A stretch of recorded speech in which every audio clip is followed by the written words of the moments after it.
Hi, the topic that I will be discussing is electrostatics, structure of atom, process of charging, Columbus law, electric field, electric line of force, electric field due to point charge, electric potential and potential difference, capacitors, in series connection, in parallel connection, and combination of capacitors in series and parallel connection. In 1600, William Gilbert, who served as a physician to Queen Elizabeth I of England, found out that many other substance possesses the same ability as that amber when rubbed against another substance. He called this substance electrics and this ability of amber electricity from the Greek word electron, which means amber. Subsequently, it was shown that every object acquires this ability to attract a small piece of matter after being rubbed against another object. Amber can be best defined as the best fossil resins of extinct tree trunks. The amber effect, also known as triboelectricity, describes the phenomenon of electric charge transfer between two objects when they come into contact or slide against each other. Static electricity is where the object attracted is said to have acquired charge or electric field because the charge is at rest. Electro- Electrostatics is the study of all phenomena associated with electric charge at rest. Electric charge Electric charge are usually represented by Q. The International System of Unit (SI) unit of charge is the Coulomb C, named after French physicist Charles Augustin de Coulomb, who made important discoveries on electricity. Charles Augustin de Coulomb invented a device dubbed the torsion balance that allowed him to measure a very small charge and experimentally estimate the force of attraction or repulsion between two charged bodies. The torsion balance consists of two identical metal spheres which are connected by an insulating rod. The force between the sphere creates a torque which in turn twists the wire. The force is then calculated from the amount of twist. Through experimentation, Coulomb discovered that the magnitude of the electric force between two charged particles is directly proportional to the product of the magnitude of the charge and inversely proportional to the square of the distance between them. Structure of the atom. An atom is made up of subatomic particles, proton, neutron, and electron. Proton and neutron constitute the nucleus of an atom, while electron orbit an atom nucleus. The mass of a proton is almost equal to the mass of a neutron. The mass of an electron is very small compared of a proton or a neutron. Thus, the mass of an atom is concentrated at the nucleus. In an electrically neutral atom, the number of protons is equal to the number of electrons. The properties of proton, neutron, and electron, where you can see the subatomic particle location, mass, and charge. Proton, location inside nucleus, and the mass, you can see the mass and charge. And neutron inside nucleus, electron around nucleus. You can see the mass and the charge. Process of charging. The number of protons and electrons is an atom is equal, hence an atom is neutral. However, an atom may gain or lose electron. If the atom gains electron, it becomes negatively charged. If it is lose loses electrons, it becomes positively charged. There are three processes by which a neutral body may be charged. These are charging by friction, conduction, and induction. Changing in friction. Charging by friction results when two different materials are rubbed together. The material that will either become positively charged or negatively charged depend on its electron affinity. Electron affinity is a measure of the attraction of an atom to an electron, or the tendency of an atom to become negatively charged. Materials with higher electron affinity are capable of gaining electrons from those of lower electron affinity. The Coulomb's law. Coulomb's law calculates the magnitude of the force F between two-point charge Q1 and Q2, separated by the distance r. Mathematically, this can be written as F equal K and Q1 and Q2 multiply by r squared. In SI units, the constant K is equal to 9.0 times 10 N and M C. Sample problem 1. Two small particles, one carrying a charge of positive 2 UC and the other with a charge of negative 3 UC are positioned 1 m apart in a vacuum. Calculate 8. The magnitude of electric force between them, and B. The magnitude of gravitational force acting between the particles, assuming each particle has a mass of 10 grams. First, write the given.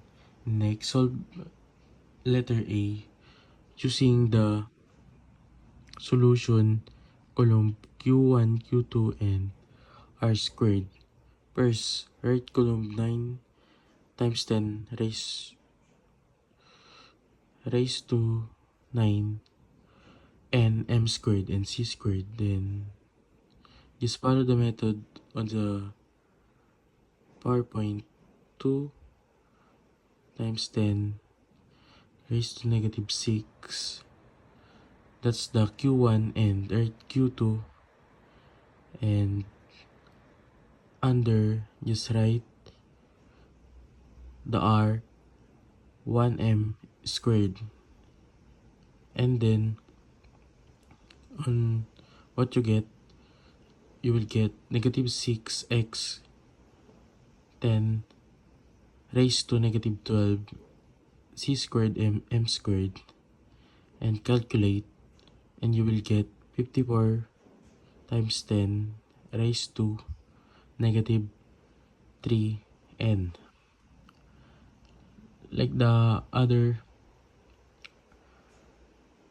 like B, they are the same to A. You just copy the step by step and you will get the answer. And the sample number 2. In a vacuum chamber, two protons hover delicately positioned 4 times 10 m apart. Find A, the magnitude of electric force the proton exert on the other, and B, the magnitude of the gravitational force one proton exert on other. First, write the given, and like what I said, they are the same on sample problem 2. Sample number 3. Two small conducting and alike spheres A and B have a charge of negative 20 Nc and positive 12 Nc respectively. They are separated by a distance of 0.04 m. Determine the magnitude of electric force between the two spheres. Is this force attractive or repulsive?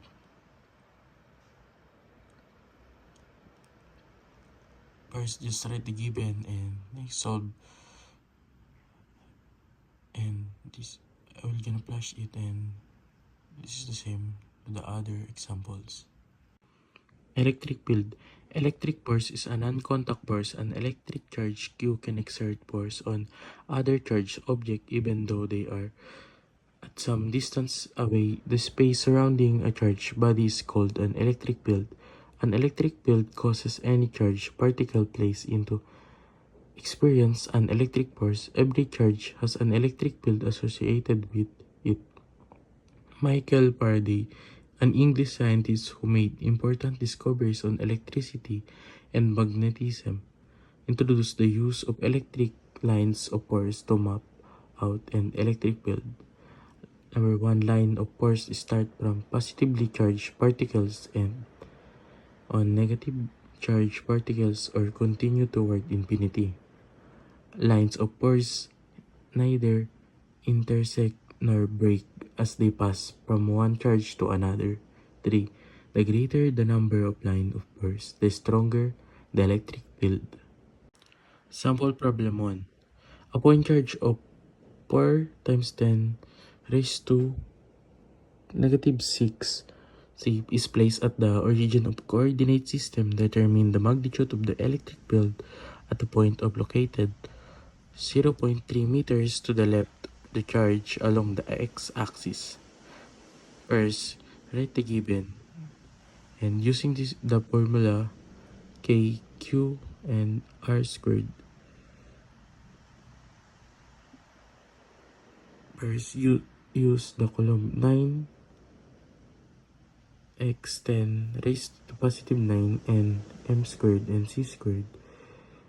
And the Q, write 4x 10 raised to negative 6c, and the R, which is 0.3 m squared, and by calculating you will get the answer.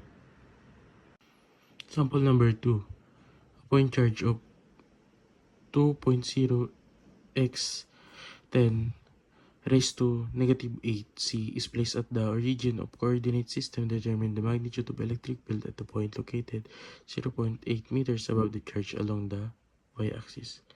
These are the same to the first problem. Problem number 3. These are the same to the problem 1 and 2. Electric field using lines. The strength of the electric field at a point due to the source charge is called electric field intensity. Electric field is defined as the force that a test charge will experience when placed at the point. PCCs use a unit positive charge as the test charge in defining an electric field. This test charge and the electric field are usually represented by Q, 0, and E respectively. The magnitude of the electric field due to the point charge is E, and Fe, Q, O, and K, Q, and R squared. It follows that E has the unit of Newton Coulomb, and C. Like electric force, electric field is also a vector quantity and has the same direction as the electric force on a positive charge placed at the point. The electric field also follows the superposition principle. We see the isolated positive charge, isolated negative charge, and one positive and one negative charge, and two positive charge. Sample problem 1. A charge of Q 7.0 x 10 raised to 6 is placed at the origin. A. Calculate the electric potential at a distance of 1.5 meters from the charge. B. Find the potential difference between points located at 1.5 meters and 3.0 meters from the charge. First, write the given, and by using the formula, you will get the exact answer. By showing example number 2, Look what I said to example number 1. Just follow this step by step and you will get the exact answer. Sample problem 3. This is the same as sample problem 1 and 2. By following the step by step and use the exact formula, you will get the answer. Potential energy versus potential difference. Electric potential energy is an overall pressure or potential caused by all the change and overall potential to flow. The key here is all the charge. Electrical potential energy is equal to the work what can be done by the flow. The amount of energy or work that could be done has the unit joule J. Potential difference is a pressure or potential from a single charge to flow from the area of many electrons to the other with a few. Therefore, the unit volt B for potential difference is describing something different. The two potential difference, also called voltage, is that it is a per charge value. Electrical energy, charge potential, the entire potential difference or voltage, single charge. Sample number 1. Consider a point charge of positive 35 UC moving from a point A to point B in an electric field with a magnitude of 8x. 10 NC points A and B are situated at distance of 75 cm and 25 cm above a negatively charged plate, respectively. Calculate the following. A. The potential difference at point A and B. The potential energy of the charge at point A and B. C. The work done in moving the charge from point A to point B. Just by multiplying, you will get the answer like the E multiplied by DNA and the B volt multiplied by the AQ and again multiplied by volt and A and Q. Sample number 2. By just multiplying the volt 1 into the Q1, you will get the answer, and the volt 2 multiplied by the Q1 and you will get the answer. In this sample number 3, by writing the given, you just divide it by volt and D, which is you will get the answer, which is 16 volt per meter. Capacitors. A capacitor is a device for storing charge. It is used to store charge and supply charge when necessary. The amount of charge Q a capacitor can store depend on two major factors: the voltage applied and the capacitor physical characteristic, such as its size. A capacitor is usually named after the dielectric material used. Common dielectric materials used are mica, glass. Combination of capacitor. Capacitor may be connected in series circuit. A series circuit is made by connecting the end of one device to the beginning of another. Both the series and parallel circuit are closed circuit. Series circuit are not common in homes, while the parallel circuit are commonly used in homes. Parallel circuit and parallel circuit, the same terminal of both devices are connected together. Capacitors in parallel. For parallel capacitors, there are several paths for the transfer of charge through the voltage terminal A and B. Since the capacitors are connected to the same terminal A and B, then the potential difference between their plates are equivalent and are equal to B total charge, total Q1, Q2, Q3, and the potential difference is total B1, B2, B3, and the capacitance is the C1, B1 plus C2, B2 plus C3. and B3. And capacitors in series. All the series capacitor acquire the same charge. The charge in each capacitor are equivalent and are equal to the total charge in combination. But because they have the different capacitance, the potential difference between the plates of the capacitor are different. A charge Q1, Q2, and Q3 and B potential B1, B2, B3 and the capacitance using the equation C, Q, and B and the relationship between the charge and voltage. Sample number 1. Find the total capacitance for the capacitor connected in parallel A, 8F, 5F, and 4F. Press the given and solution C total, which is 8F, 8 plus 5F plus 4F is 17F. Sample number 2. Find the total capacitance for the capacitor connected in series 2F, 10F, and 7F. By using the solution, you will get the answer 1.35F C total. Find the total capacitance of the combination of capacitors shown below 1F, 12F, and 8F. By using the solution 1 and C1, 2, you will get the C total, which is 0.93, and by getting the 0.93F, you're gonna add it to 8F to get 8.93F. Sample number 4. 3 capacitor with 9F, 6F, and 3F capacitance are connected in parallel respectively and subjected to a total potential difference of 12B, and find the A total capacitance and B charge stored in each capacitor and C potential difference across each capacitor.